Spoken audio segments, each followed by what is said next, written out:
spark equitable action. We're really pleased to have a bunch of our delegates that went to COP this year.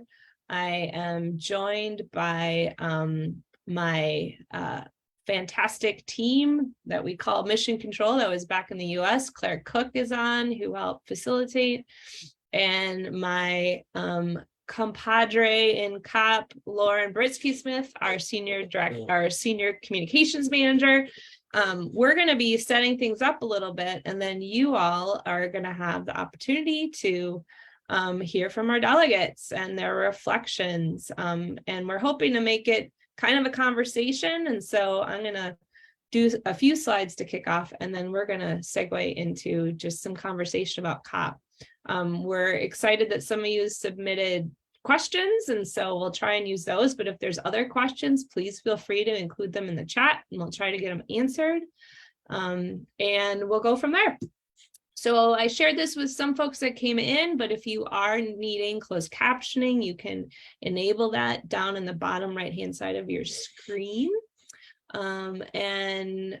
If you want to rename yourself and include your preferred pronouns, please go ahead and do that. Then we'll know when we're calling on folks for questions. We want to begin by doing a land acknowledgement. The office that Climate Generation works out of is based on the stolen lands of the Dakota and the Anishinaabe people.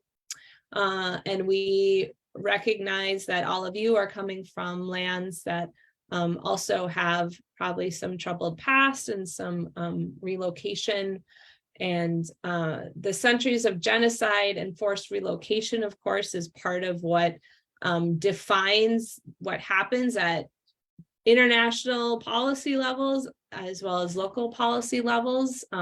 It's important. The voices of the folks that have been a part of this trauma are important voices to include as we move forward to make change in the world.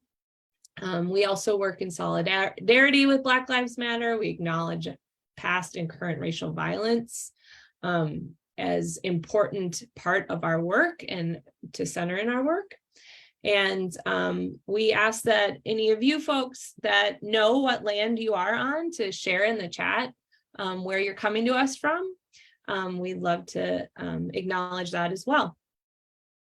Climate Generation is an environmental nonprofit that is focused on igniting and sustaining the ability of educators, youth, and communities to act on the systems perpetuating the climate crisis. And we do that through overcoming disinformation, centering anti-racism and systemic equity, and personalizing, localizing climate change action. This window into COP program that you are all coming in to hear a little bit about, I think is a fantastic example of how we actually do this work. We are the International United Nations Framework Convention on Climate Change is a prime example of a system that is, we're trying to help shape and change and push to address the climate crisis. And we do that by bringing forward folks that are able to personalize and localize climate change action. And you'll hear from some of them today. Overcoming disinformation comes forth by the sharing of information about how you'll learn things like fossil fuel companies are centered actually in these negotiations as well. That's something we need to be aware of, the greenwashing that can occur. And centering anti-racism and systemic equity, of course, needs to be at the heart and center of how we are taking on this crisis.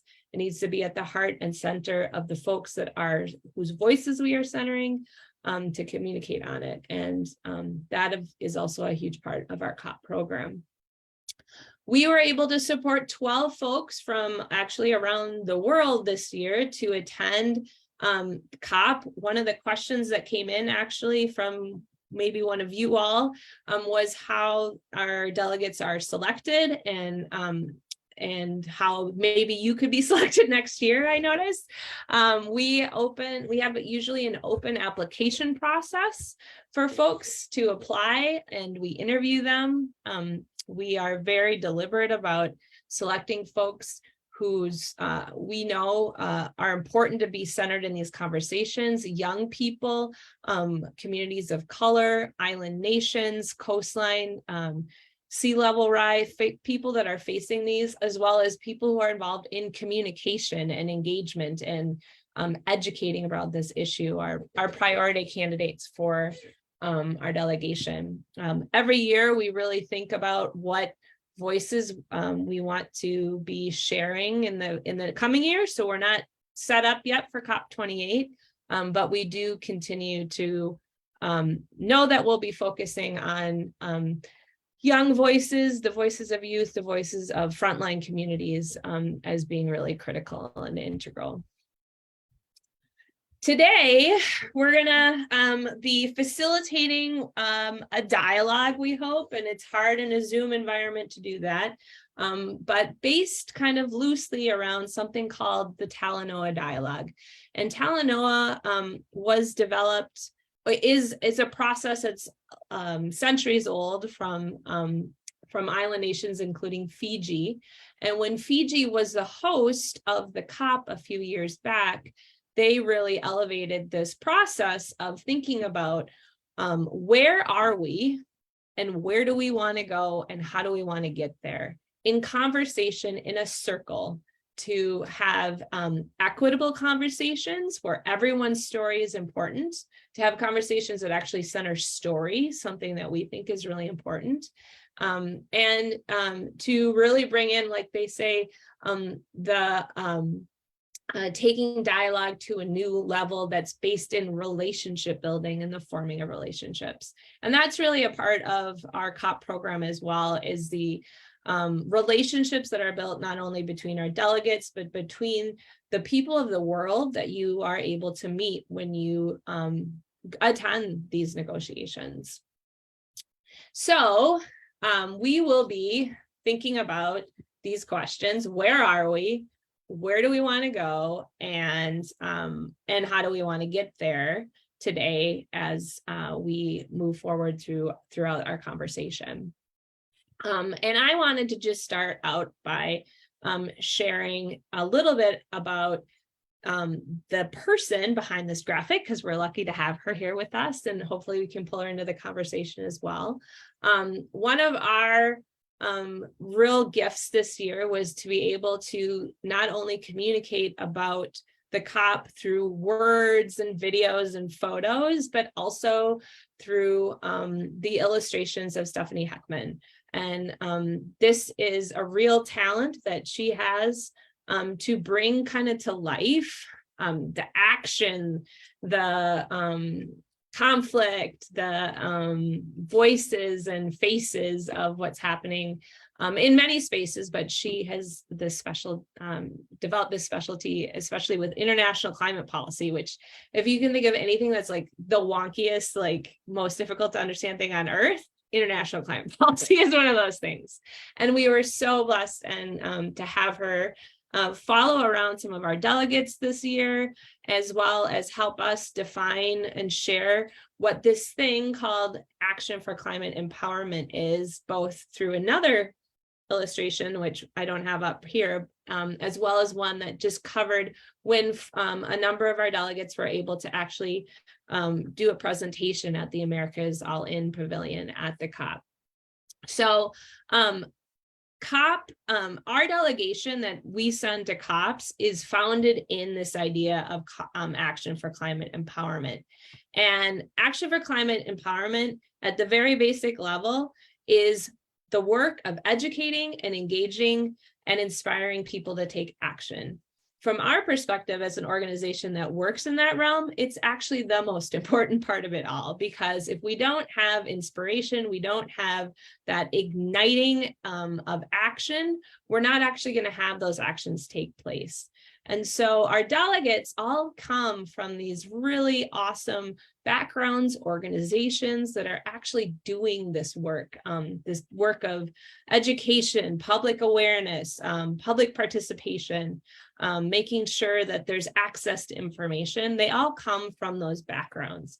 And my co-host today, Lauren, and I are going to chat a bit about the outcomes of COP, which we know aren't as strong as we want them to be.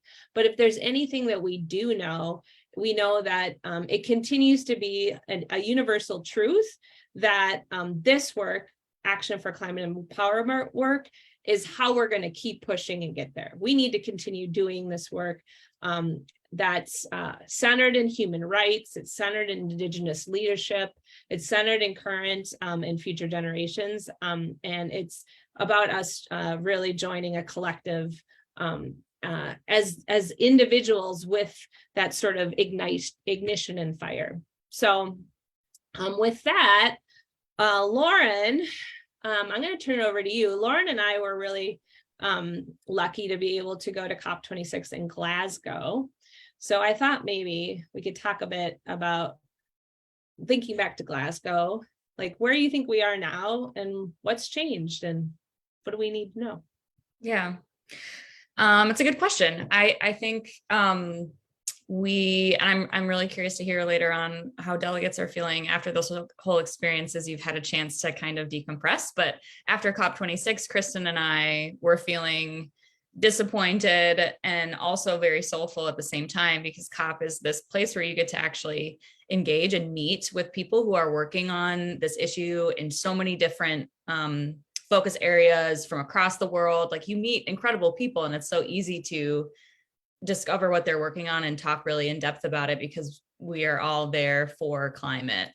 So you get this experience where you're feeling really inspired and connected, but you're also so disappointed and feeling separate from the actual negotiating that's going on in the room. And I know when COP26 was ending, there was this big sanctioned UN protest after this event called the People's Plenary, where all of the constituencies at the COP came together.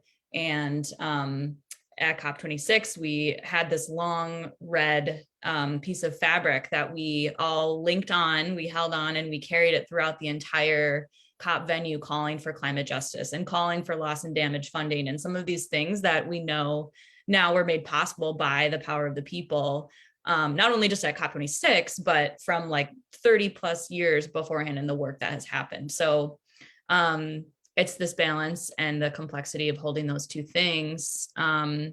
And Kristen, if you and I want to just dive into what we call the top three that have come out of COP, I think that's a really important thing for people to know before our delegates have a chance to share. So I had mentioned the loss and damage funding that people have been pushing for a really long time, civil society, and essentially in a sum up statement, loss and damage, the idea of loss and damage is that rich countries, developed countries who are responsible for 79% of the cumulative emissions should be paying and supporting and funding developing countries, or the countries on the front lines of the climate crisis, who are experiencing extreme loss and damage, not only of their economies and their land, but also loss of life and the impacts that extreme weather events are happening across the world. So the historic, maybe biggest global climate policy move since the Paris Agreement was created and ratified in 2015 is this official plan to set up a loss and damage fund that was secured at this COP. And as I mentioned, that's definitely made possible by 30 years of organizing since the beginning of the COPs have happened. There's also this piece of the UNFCCC called the 2013 Warsaw International Mechanism on Loss and Damage. And that's like the really crunchy policy level stuff that I'm not an expert on, but it's this piece that's been moving through the process, and overall and mostly the voices of folks from developing countries who said, we're not moving forward without this, and this is a priority.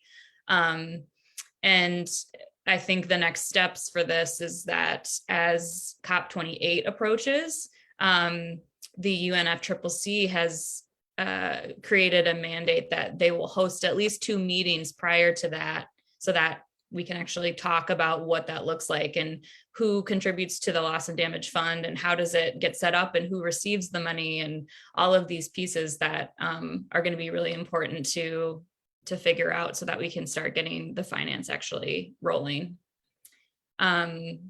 Kristen, I'll pass it to you for number 2. Yeah.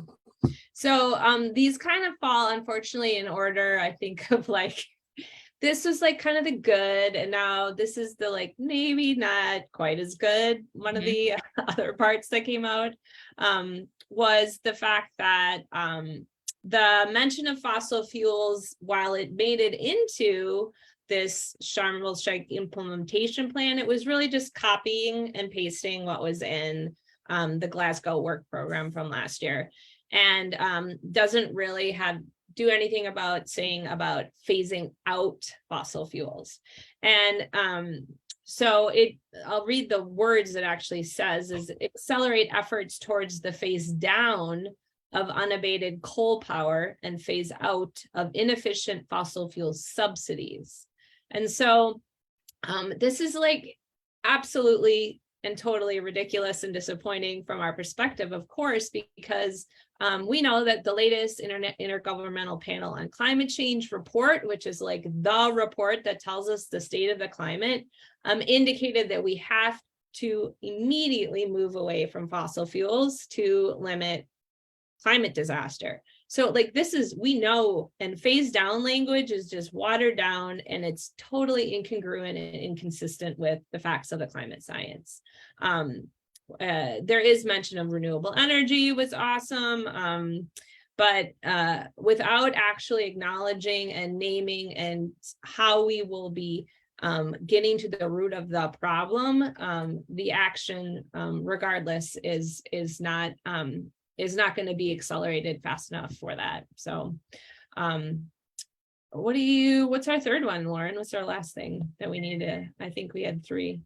Yeah, the third one is twofold. And I think it's important to call out, in addition to what was so important about this third one, the pieces that might have gotten in the way of making progress on it. So our third kind of top outcome was the fact that the text calls for continuing to keep the world on track to limiting warming by 1.5 degrees, which is like stated in the Paris Agreement. That's been kind of the thing that everyone's organizing around.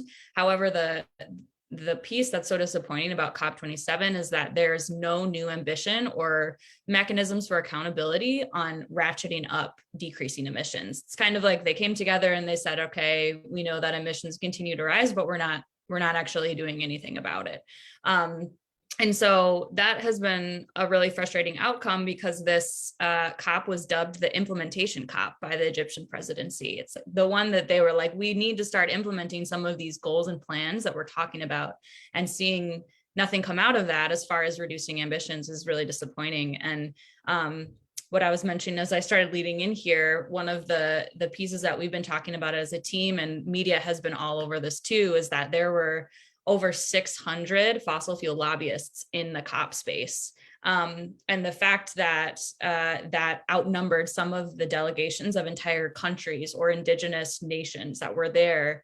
I've been seeing this quote going around, like, if you're trying to solve malaria, you don't invite the mosquitoes, type of thing. Like you can't invite the problem when you're trying to figure out the solutions. And knowing that there's no new ambition or mechanisms to increase the targets of countries feels like not a coincidence. And so how do we continue to hold politicians accountable, since commitments right now put the Earth to warming by 2.4 degrees Celsius? Like, despite naming 1.5, we're still not there. And so that's why it feels like the presence of civil society, our delegates, people who actually have the solutions that they're working on locally, having those people there is so important to be able to communicate to everyone else who isn't like really in the weeds for this 2-week period of time, that this is what's happening and this is what we need to shout about, what we need to make noise about, so that people are aware and can make a difference, and hold not only fossil fuel lobbyists and companies accountable, but the leaders that are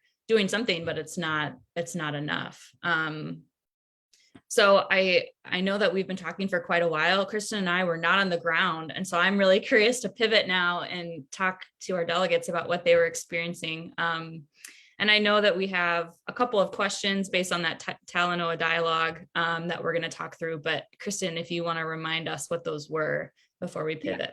Yeah, well, and also just to acknowledge the fact that we're talking at this super high international level about things that were disappointing, that didn't come through, but we know that the folks that are working at the national and the local levels are really the holders of solutions, and that's really where the unique work needs to get done. And that's why we're excited to hear from you all, because every single one of our delegates this year is doing phenomenal things in their own places. And so we just love to hear from you all.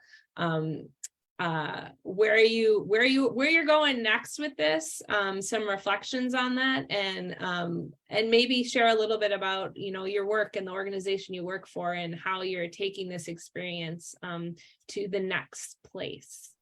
And we can have I can call you out if you want, unless someone's ready to just pop out right away.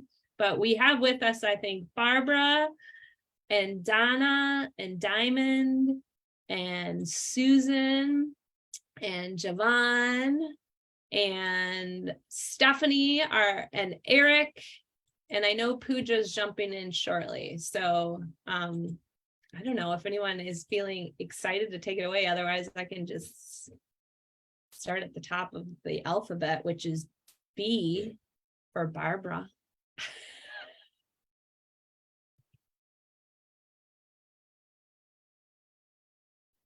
Okay, if nobody is jumping to start, I can jump in.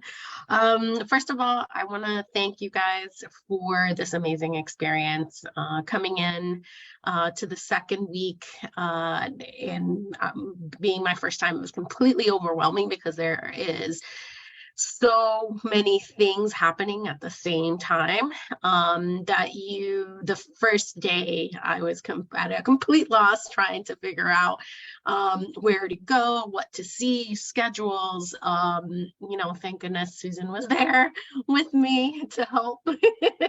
And it was fabulous meeting the other delegates. Javen and Diamond are amazing, and I had such a great experience with them. Learning from Stephanie, we got a lot. I learned a lot from Stephanie as well throughout the course of the week, and I know she had been there for 2 weeks. So, you know, first impressions to me, again, having been there the first time and going in the second week, it didn't feel like it was intuitive to find out what things were happening. And I don't know if it was planned that way, you know, for civil society to kind of try to figure things out within like whatever your delegation was. But even finding pavilions was really difficult. Figuring out what the schedule was for, you know, some of the like high level talks or the plenaries, or just the layout itself. I don't know how the other COPs were, but I found it very difficult to find things. And then there were such amazing talks, and you know, I was very lucky to be with these groups of people, and with Climate Generation. Kristen, you guys rocked it because you were like helping us to figure out what was happening every day. But without your help and support, I feel like I would not have been able to get as much out of it. What I did find was that the talks that I tended to focus on were ones that talked about solutions. So there was a lot of talks about nature-based solutions, which I thought were really interesting. There was a lot of talk about Indigenous knowledge, how that should be like brought up to the level of scientific knowledge. And so those little bits and and pieces I thought were really interesting. But again, I think those were about like the third or fourth day that I was there, because the first and second day, not only do they have these themes every day, but again, they have like the plenary talks, and they have all of these pavilions, and each pavilion has a specific, topic or theme that they wanted to focus on. And so it was just really complicated to kind of work around. And so that was my impression. And it is definitely where you get as much as you put in. So, it was finding those talks that were interesting, connecting with others and saying, oh, what are you going to see? What are you listening to? What do you recommend? What have you seen? Who should I talk to? It was that human connection that were the most valuable. But in terms of like the organization of COP, I found it extremely confusing and hard to maneuver. So I think that was my take on it. Before we jump to the next person, do you want to share a little bit more about what you're doing post-COP with Dreaming Green, or any stuff you have coming up that people could tune into? Yeah, so definitely I am gonna, I brought back a whole bunch of like pamphlets for like global education monitoring report, for example, a couple of others where I am going to be taking links, and we're going to be creating our curriculum for next year for our Green Schools program. And we're going to be putting in more of that global twists, focusing on what is happening local, because that's what our program does, but how does it connect to, what are different countries doing to address this? What are the policies? Like I found that learning about different policies were, I thought I knew a lot, but I figured out I knew not even half as much as I thought I did. So now I know where to go. And definitely want to explore how you translate that into lessons and to resources, and maybe even a teacher PD at the beginning of next school year that maybe prepares teachers even more for COP28. And some of the other UN led, like the one that's happening, next week, related to like biodiversity, which I didn't know about until like I literally started following all of these organizations as I was in COP. So things like that, I think, are definitely like my takeaways, how I'm gonna use them in our program. Awesome, thank you. Yeah, it's the ripple effects that come from once you get back home. Anyone feeling excited about going next? Otherwise, we'll keep going on the alphabet train. I can go next. Yeah. Hi, everybody. My name is Javen Santos. I'm originally from Guam, and I'm based in DC with the Climate Initiative. And I was super excited to share this COP experience with the Climate Generation cohort. We got dinners a couple times, and it was really nice to have like a group of people to share that like experience together, because getting to talk about the good and the bad of like our experience with the climate, or with attending COP. It was my first COP as well, and I feel like it was I agree with a lot of what Barbara said, where it wasn't very accessible in terms of like being guided on where to go, things to do. I was really interested in like tracking some of the negotiations and learning like what some of the different countries are trying to put into these discussions.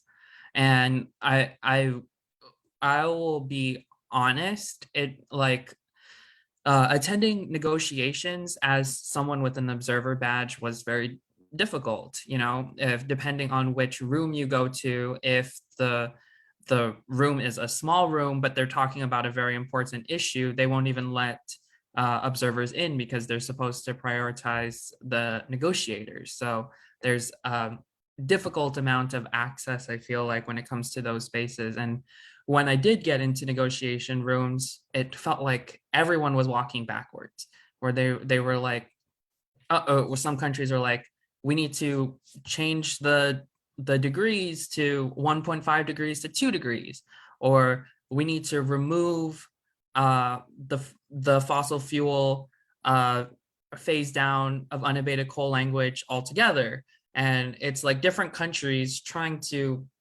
move backwards in these negotiations. Like, I was hoping for progress, but just like the emotional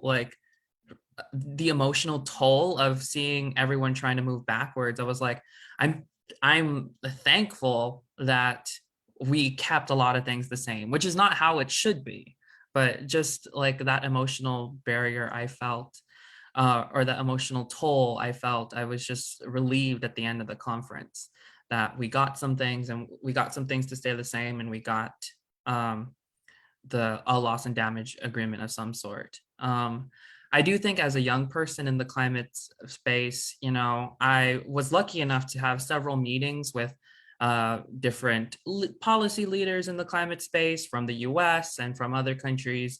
And I will admit to feeling some frustration of like young people being told in these spaces, this is not the way the system works. Try working this way in the system. And for me as a young person, I'm like, aren't we trying to make these systems better so that they can serve our people, serve young people, serve the communities that need to be served better? And to get told that from like US leaders, from like leaders from around the world, that you need to try working with the system, it's kind of frustrating because these systems are a part of the problem.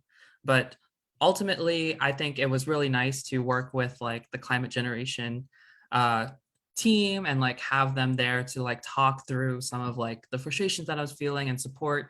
And I really did get to meet a lot of really cool young leaders. A little bit of context, this year was the first year that there was a children and youth pavilion at COP27, and it became this like really cool space where young people would organize and have meetings, and like seeing negotiators go to the children and youth pavilion and be like, hey, we need to talk to the young people. I think that was really cool to see. And it was really cool to meet a lot of different young people who's are really trying to figure out this space and make a difference. And I think that moving forward ahead of COP, my hope is to make this international space a little bit more accessible to young people, like breaking down like what are the important things to know for young people when they step foot in COP, like where like what are the differences between like side events and negotiations, and like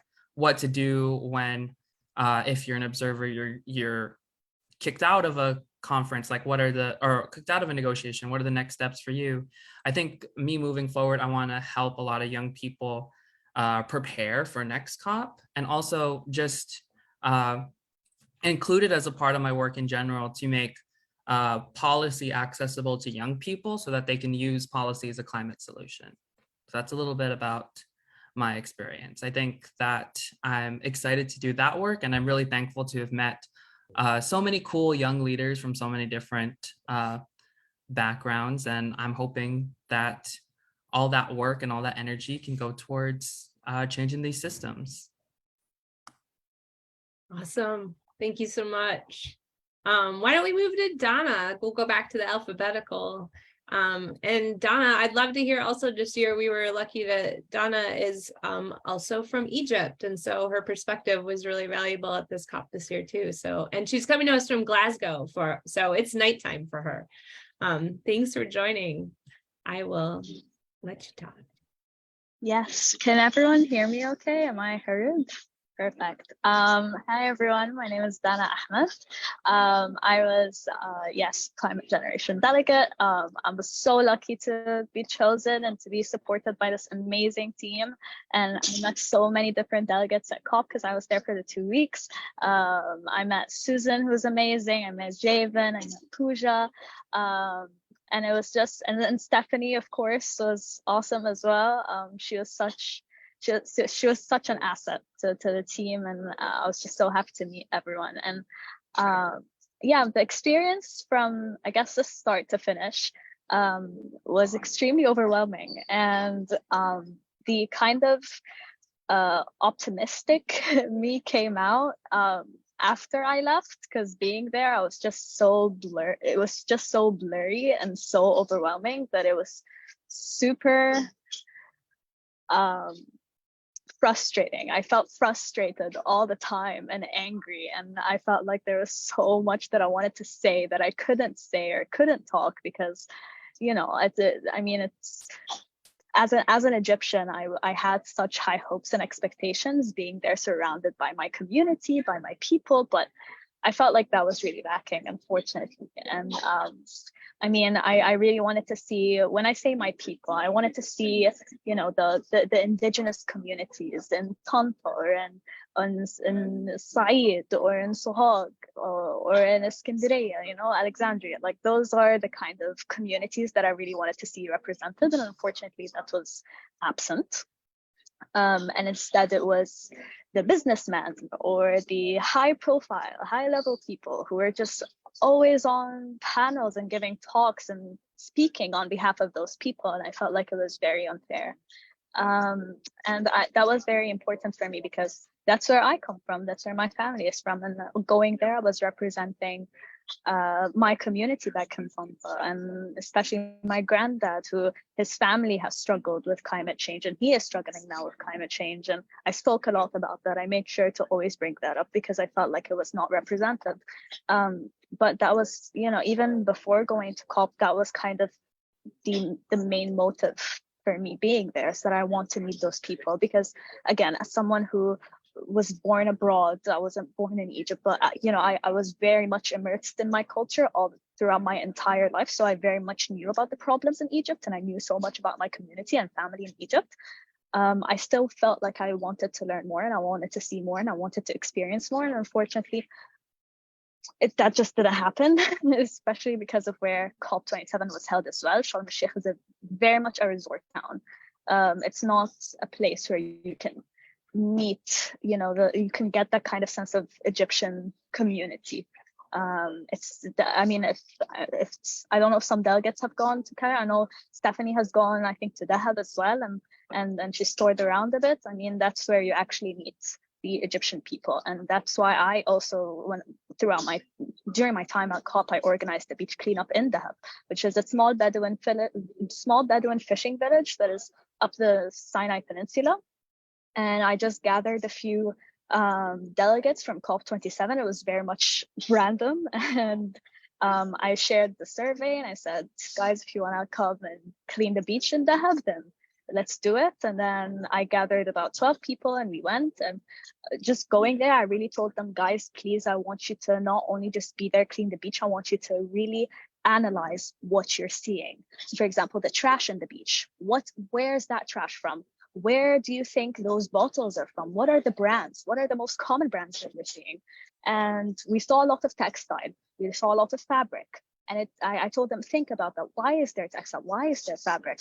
And it's because it's such a tight-knit small village that people often spend so much time near the beach or near the ocean, and they get their supplies or what they knit or what they're working on to the beach, and that's where their livelihoods are at. And it really kind of shows you how important biodiversity and our oceans and our climate really is, our land and heritage. It's so interconnected, and it made us all upset because at the conference, again, loss and damage was a main topic that was obviously in discussion, but it was very much discussed within the borders or boundaries of profit and money, money, financial compensation, financial this, financial that. And the thing is what we often not think about is that not everything can be financially compensated. The loss of lives cannot be financially compensated. The loss of land or the loss of culture cannot be financially compensated. If I go, you know, if my, it's so upsetting to think about, but for example, if I lost my granddad due to climate change, no amount of money is going to compensate me. If I see my land or my culture just completely being lost, or my land being submerged underwater, no money is going to possibly make up for it, you know. And that's why, as Lauren said, we need to phase out all fossil fuels. You know, just having it be part of the agenda, or possibly like creating a loss and damage finance facility is not enough. That's probably 10% or 15% at maximum of the part of the solution. And it was just a lot of emotions, and it was very overwhelming, and it was very frustrating at times. And I only really heard about the finance facility being established after I was back in Glasgow. So throughout my time, it was very much it was an experience. It was my first COP, and but yeah, I think that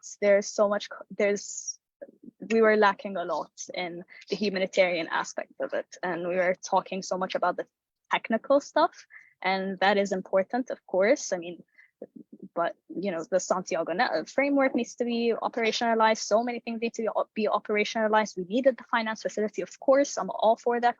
When I say we need to talk about like how things cannot be financially compensated, I say that when I still expect financial compensation from those developed states to those developing countries and to those vulnerable communities, of course. It's just that with the talk about finance and money, we really tend to forget that it's being placed or handled in a way that makes it possible for those developed states to pollute as much as they want, as long as they've got the money to do so. So they can pay those developing countries as much as they want, and at the same time, they can also be financing polluting companies, or establishing fossil fuel treaties and organizations, or fossil fuel agreements. And it's working against, you know, what we're actually talking about, is that no, we need to say we need insurance, we need security, we need to ensure those people's lives. I need you to ensure that my life in the next decade is not going, I'm not going to be living in an inhabitable earth, or my grandkids are not going to have to experience what I'm experiencing today, and are going to be fighting for their future as well. So it's about security and insurance. And I think that we need to talk more about it. And I think there's so much to be done. There's so much to be discussed. We need more solutions. We need more ambitious targets. We need more Indigenous communities, more people from those vulnerable communities being represented. I was there representing EcoSpectrum, which is my organization that focuses on elevating climate and ocean literacy for youth on the spectrum of autism. There were 2 talks in total about disability inclusion, and specifically autism. And it was very upsetting, considering how this community is so impacted by climate change. But yeah, there's so much to think about. There's so much to talk about. There's a lot of things that we're lacking. Of course, there were successes, as Javen said, like the space that we got, the Children Youth Pavilion, or the Youth Envoy. We had the first ever Youth Envoy at this COP, and it was very helpful. And it was very, very, I think, it brought that sense of hope. But also at the same time, there's so much to be we need to work on so much more. And us being there was such a privilege. We were so privileged to be there, and I don't think that it should be that way. I think people who are most affected need to be represented at COP as well, not just those executives or those privileged people, students with money, you know, like, and then we talk about finance and money all the time. And I think it's a lot deeper than that. I'm sorry, I think I went way past 5 minutes, but that's my take on it. Oh, you named so many of the complexities and the intersections here, and like the people emotional part of climate change that is so often not included in the negotiation space and talk. So thank you. Let's continue on in the alphabet. Diamond, you're next. And just with an eye on time, let's try to keep everyone like 3 minutes-ish for sharing. Got you. And apologies for my voice, you guys. I've been sick ever since I returned from COP, unfortunately. But I did have a great experience while I was there. It was so just great to be in that space and to meet all of the other amazing delegates. My name is Diamond Spratling. I'm with Girl Plus Environment. I actually started the organization and we work to educate and engage Black and Brown girls and women and non-binary individuals to stand up for environmental justice in their own neighborhoods. And so what kind of role I really felt like I was playing while I was at COP was to be able to translate what was going on and what was happening on the ground in COP to my community, to Black and Brown women who were not privileged enough to be there, and even understanding that this was Africa COP, but a lot of African people were not even able to be there as well. So just thinking about those barriers. So what I try to do a lot of the times after each of the sessions is to go back and translate and communicate through social media of what happened at COP, what this means for our community, what are we not talking about, what are we talking about? And so that was something that I really tried to do. But I will say it was quite difficult to be able to do that, because essentially to me, it felt like there were two different COPs going on, because there were the negotiations where I didn't have the privilege to be in those rooms. And then there was the space where there were all the pavilions, which, as Barbara said, it was a full circus of things going on. And so I felt like I needed to attend this COP to figure out where everything is. And then I feel like I need to go again next year to actually make sure I'm doing everything right this time.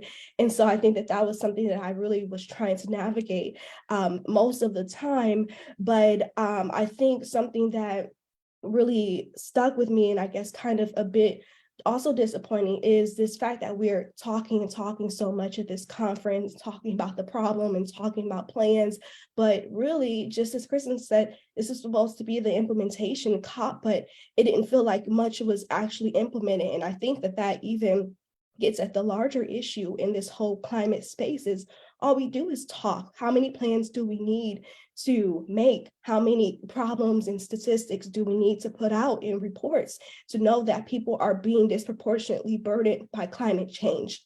And so I think that that's been a huge issue for me, because we've done enough talking. We don't need to keep doing conferences and spending money on conferences every single year and stripping and taking people away from their homes to attend these conferences, because it costs so much to get there and people are sacrificed so much to get to those conferences.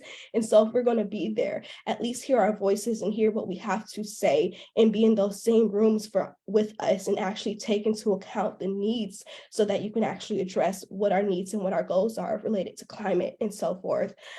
So those are kind of some of my initial reactions, but also to Kristen's point as well, when you said the value of people on the ground, and what I will say I really value being at COP is meeting all of the great people and organizations during the pavilions, because I made so many connections. I mean, I run a small nonprofit, so I couldn't afford to not be at COP and with all of those connections. And so I think that that really will help to cultivate those coalitions and that movement building of people on the ground and on this grassroots initiative to really put more pressure on government and more pressure on COP and on our leaders to actually do the right thing. So I've had mixed feelings throughout the entire COP experience, but I hope I have the privilege and the opportunity to go again. And thank you so much, Climate Generation. Thanks, Diamond. I love seeing all the cheers in the chat. People are like, woohoo, speak truth, girl. All right. We next up in alphabetical order, since we're already we're on a roll here. Eric. Eric is from our hometown here in Minnesota. Eric, we'd love to hear a little bit about how COP, what it meant, and also a little bit from the energy end of things, since that is a field that you are working in. Yes, thanks, Kristen. Yeah. Thanks to Climate Generation as well for sending me out there. I mean, this was such an important and unique experience for me, at least, and one obviously I'll never forget. I was part of the week 1 crew, and as Diamond mentioned and Barbara mentioned, it was very overwhelming at times. And I felt a little bit weird because I was kind of in between different groups. I'm a millennial, and so I'm a little older than the Gen Zers who are part of the youth coalitions, and there was a strong youth movement as part of COP. But I found really my place with the PCAN and CAN-I folks, which are the acronyms are for like the Climate Action Network International, and then the Pacific Island Climate Action Network specifically. And so I helped them do a few different actions and sanctioned actions within COP. And that was really rewarding for me. My dad was an immigrant from a place called Tonga, which is in the South Pacific. It's a small island nation. And I was able to meet like a ton of people from the Pacific Islands. And I was basically parked at the Moana Pavilion, Moana Blue Pavilion, for most of my time there. And just being able to hear their stories, being able to understand what's at stake for them. And, you know, one of the actions, I went arm in arm with all of the folks from Pecan and the Pacific Islands, and you know, with our chanting of, you know, we are not drowning, we are fighting. This is like the most important thing to small island nations to be contending with. And so loss and damage obviously was a huge part of that.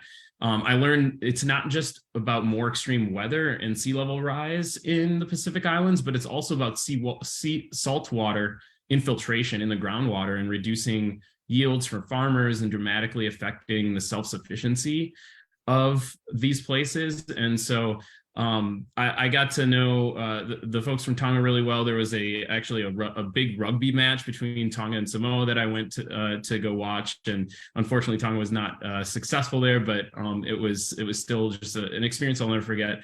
I also found camaraderie with the Climate Reality Project, whom many of you may know, and I was a leader from years ago there, and I was able to meet with them and with Al Gore when I was out there.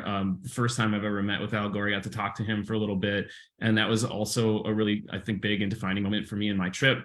And then I went to Bloomberg Green, which was obviously focused on financial activities. But there was no real discussion necessarily about loss and damage, especially the corporations' roles in loss and damage. And so that was a little bit frustrating. But I did have the chance to have a presentation on community solar, which is my day job. And what I know and feel and just believe in my heart about community solar is that it's really the democratization of energy, and especially for disadvantaged communities who can't install solar on their own roofs, on their own homes, or nonprofits or businesses. So I was able to share that story. I'm going to obviously continue with that post-COP, really driving a lot of public policy related to the Inflation Reduction Act, and making sure that those dollars and the Justice 40 aspects of the Inflation Reduction Act really those dollars do make it to those communities. And then finally, I was also able to do a debut of a music video, a climate-focused music video for my music project called Palm Psalm.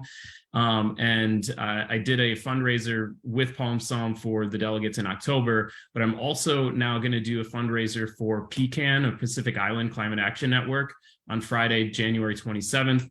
In Minneapolis as part of the Great Northern Festival. I'll drop a link in the chat here for those that are interested in checking it out. But really, that's my music. My dad passed away a few years ago. I reimagined a lot of older Polynesian music in kind of a more contemporary surf rock style, and really excited to kind of share all that with people. And yeah, thanks again to Climate Generation for allowing me to head out there. Awesome. Thanks, Eric. You're such a multifaceted person. So it's cool to have, you know, energy and music and art and everything put together. It's really, really awesome. Okay, so we're heading into the top of the hour. So I just wanted to give a heads up for folks that do need to leave. We're going to be sending out a recording of the full live stream. But if you are able to stay, we're going to walk through the next couple of folks. So just a heads up. Next up is Puja, if you want to share your reflection. Thank you. And you've Yeah, been in so- Egypt, you're there now, I think. So you're still Yeah, rocking. I'm still in Egypt, never leaving this place, it seems. But so how much time do I have? Like 3 minutes? What should I? 3? 3 Okay. minutes, yeah. All right. I was like, I don't think I can do it in one. So I think maybe since a lot of my peers here have reflected on their experience and stuff, I'll reflect a little bit on it and then also look forward to COP28 and some next steps. So in terms of my experience, some of the positive highlights, of course, the Children and Youth Pavilion, which many people have talked about at this point. And then in addition to the Children and Youth Pavilion, Unify for Water and Climate, they did this audit on all of the pavilions to see how many of them were having youth-related events or youth-friendly. And so I'll share a link of that audit. Definitely check out the statistics to see, which pavilions were making space for young voices in their pavilions. Then what else happened? Let's see. The Youth Envoy, people have already talked about. The Youth Envoy Omnia also created a youth toolkit. So for everybody whose first time it was going to COP, or anyone that needed a refresher or knowing how to navigate this specific COP27, that toolkit was there as a starter, which was really nice to have in addition to Climate Generation's very detailed toolkit. Sorry. Then the Youth and Future Generations Day was a great day for policymakers to see the efforts of youth and learn what solutions and changes they would like adopted. That was a full day. And as a member of Youngo, Chandel and I, we got to give input on the agenda for Youth Day events. I don't know if you remember Chandel was on one of our other Zoom calls with Youngo. And then there were many panels with the young professionals on an array of topics from just transition to finance for youth-led action. There's the ILO's Green Jobs Youth Pact that was announced. So definitely check out that Youth Pact, which I forget the number, but is promising to help transition jobs to green jobs. I think like 1.5 million jobs or something like that. But don't quote me on the stats. I will look them up again. Then let's see. Oh yeah, and for the Children and Youth Pavilion, would like to give a shout out to the high level champions, especially Jabri and Shivi, for making that possible with the support of SIF as well, Children Investment Fund. Then let's see. Check out the Our Common Agenda report by the UN, which has a lot of youth focus in there. Now let's see. Looking to the future, there's the UN Youth Office that was announced earlier this year. And be on the lookout for, I suppose, job opportunities and helping design the youth office. Now for COP28, one of my highlights was when the Climate Initiative, along with Sustainable Ocean Alliance, which Donna is a part of, we organized a dinner where we collected input and feedback on COP27 to inform the design of COP28. And we've already started Zoom workshops to collect input on what worked well, what could be improved, what do we want to see again next year. And so for those that were not able to attend, I'm going to share this survey link. Please do fill this out with all of your input for COP28 and be on the lookout for more workshops that are regional. And then another exciting thing coming up, my friend Samuel Rubin, he has been working on this climate and entertainment initiative with the UN, and they're trying to have a climate entertainment pavilion next year, next to the children and youth one, and in between have this media center where youth can just go and make all this content about, what they're experiencing and seeing in COP28. And so be on the lookout for those exciting things. And if you have any questions about my experience this year, please feel free to reach out. Awesome, Puja. Thank you so much for sharing. We recognizing we're at the top of the hour. I thought what we could do is open it up for any questions. And recognizing that Susan's with us, our ED, but she has graciously deferred her time to others. We'll share her blogs, but she might have some answers to questions if there's any.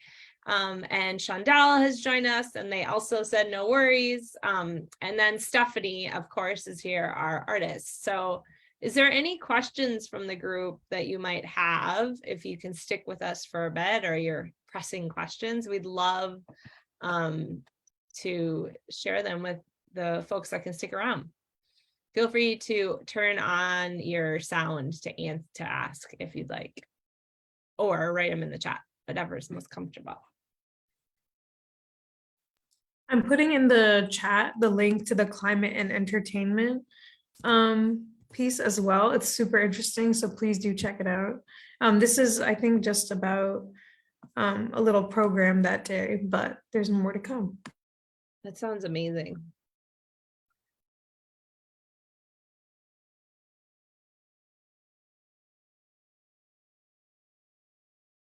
Do you have any type of follow-up with this group a year from now? I would be interested for an after a year. Where are we? Excellent. Well, they're all on. We usually at Climate Generation stay in touch with our delegates over time. And so definitely we will be in touch, and we should share out. I can share out our past delegates. We've been bringing delegations to COP since 2009. And the folks that we have supported or traveled with or gone to COP with are, I would say, for 100% our most engaged group. In fact, I see a number of COP alum from our program on this webinar right now, folks that have gone with us before. So they stay engaged and interested, and I think get fired up from the experience. I love this question. What do you think will be the most challenging expectation to meet for the next COP meeting? Does anyone who's on from our delegation feel like they might have an answer to that? I'll just jump in and say sustainability in the UAE in general, like trying to make these conferences sustainable, has gone a little bit off track completely. So thanks. I would agree with that, Chandel. It's true. And having that, so the next COP is in Dubai, United Arab Emirates, one of the, if not the largest producer of fossil fuels. So that is problematic in and of itself right there. So Susan, did you have your hand up as another person that didn't have a chance to share? Yeah. Yeah, I was just going to add, and I don't know if I can hold it as an expectation, but I really want us together to figure out how to ban fossil fuel lobbyists from being on official delegations and in negotiations. It's that whole metaphor that Lauren mentioned earlier about we don't invite mosquitoes to the conversations about how to solve malaria. And so I just feel like we're going to be stalled, right, in this pattern of not being able to actually have language in the agreements to phase out fossil fuels until we get those folks out of the room and more young people in the room. That's all.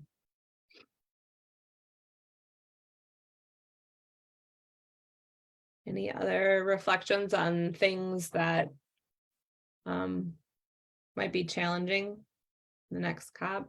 Once again, I expect travel will be difficult and expensive just to attend. To answer the 1.5 question, I don't have the time frame because that's really based on like what the heck we do. But I will share a great resource. The Climate Action Tracker is a great place to see where we are in terms of commitments versus actuals around the world. And so that is, that's a great place to go. Any other questions that folks have for the group? Ron. Yeah, can everybody hear me okay? Yes. Good. Well, I heard a lot of very justifiable complaints about the difficulty of really not being able to get into some of the most important meetings and negotiations. Was there, I didn't hear anybody say whether there's any progress on that for the future COPs, any promises along that line? If there were, I missed them. I'd like to hear about that.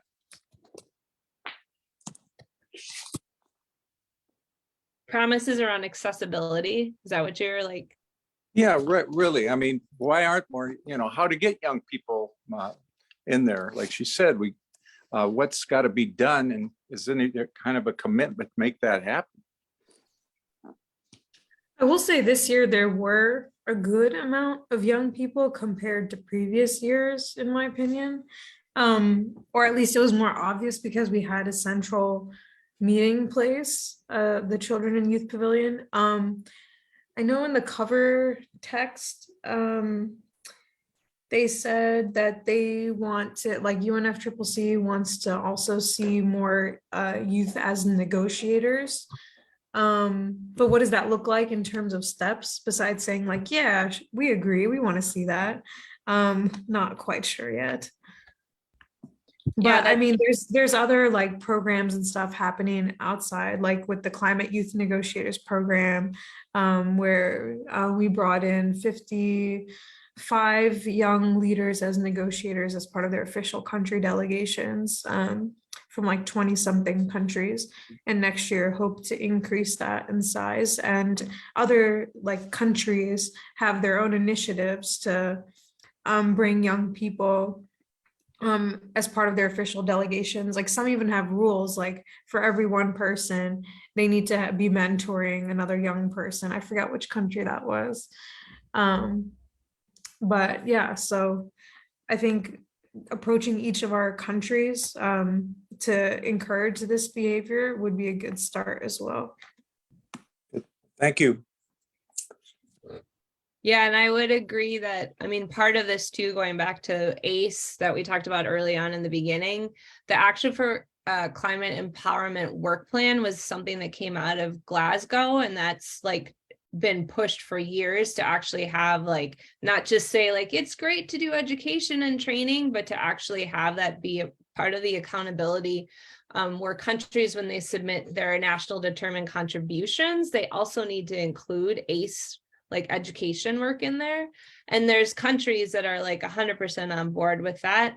The US just in the last 2 years has actually named someone to be a focal point for ACE.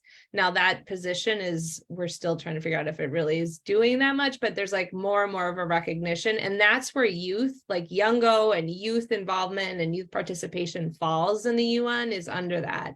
So there's this going back to like, how do we do it? Well, it's civil society pushing for some of these changes for sure, I would say.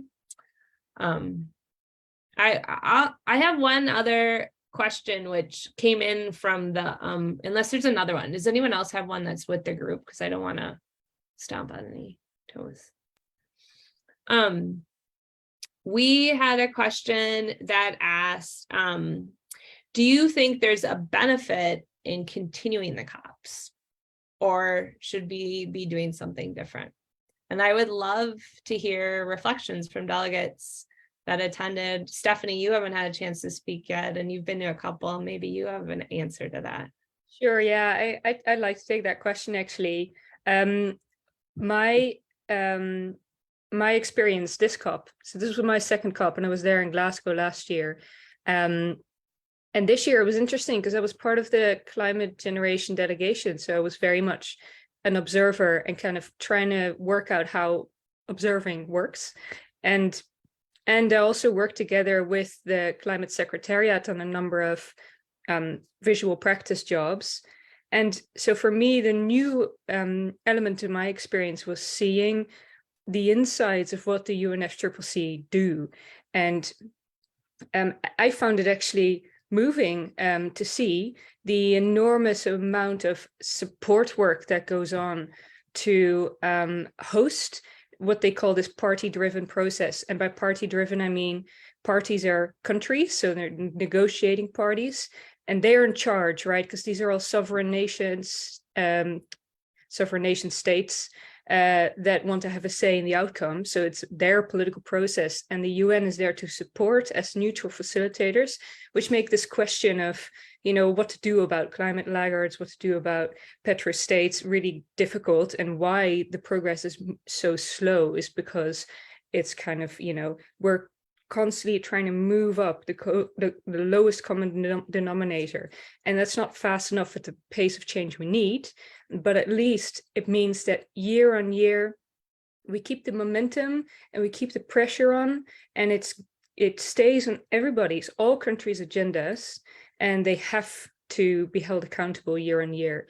And so I think the importance of these conferences, even despite the fact that they're so frustratingly slow and convoluted and very complex and complicated, is that at least we have a platform, the only platform we have, where all countries have a voice. And the problem is some voices don't get as much, you know, prominence as others, but at least they're there. And I think that's the importance of these conferences and why we need to keep them going.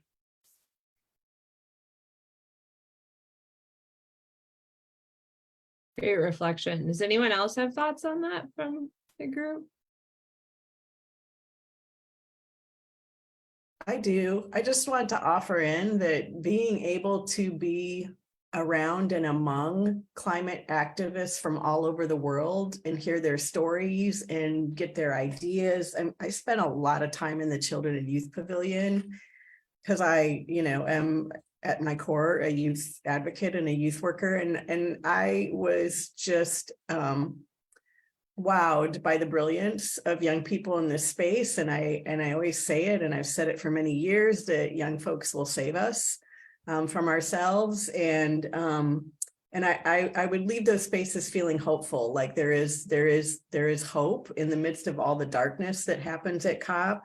I think the connections that people make and the ideas and sort of the not scaling up, but scaling across global areas, and just walking away with this understanding that even though to solve the climate crisis on a global scale feels completely overwhelming and not possible, I now know people from all over the world who are doing their piece in their little part of the world. And when we stitch them all together like a big giant fractal, change is happening and we will prevail. Thanks, Susan. Shondell, I wanted to also call out what you had written there, because I think that's an important point, that some folks say that we shouldn't go to COP. We should be just working on this issue in our own countries. And the point of that, the problem with that is there are some countries that really don't need to be working on this issue. They need us as the large polluters to be doing something about it. So to have an opportunity for island nations and other developing countries that are not the cause of this problem to be in a space with developing countries pushing for action, I think is a critical part. And I think that's what you were getting with that, right, Shondell, in your answer? Yeah. Did you want to elaborate on that at all?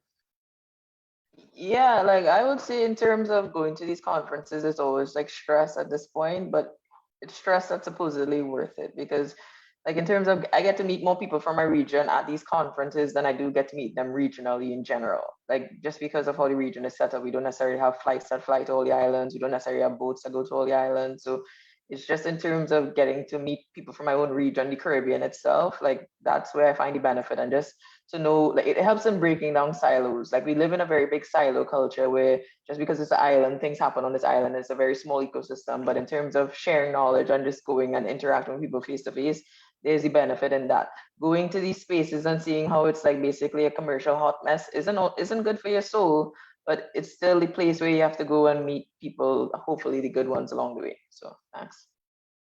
Thank you. Love it. Truth. Well, it's 1:15. I'm so pleased that so many of you have stuck with us. It's been really great having you. If you've been along for the full COP window into COP journey from the beginning of the digest till now, stay in touch with us, stay connected with all the great organizations that our delegates work with. They are We will send a follow-up email to y'all and a recording, and stay tuned for next year. Thank you. Have a great December. Very well.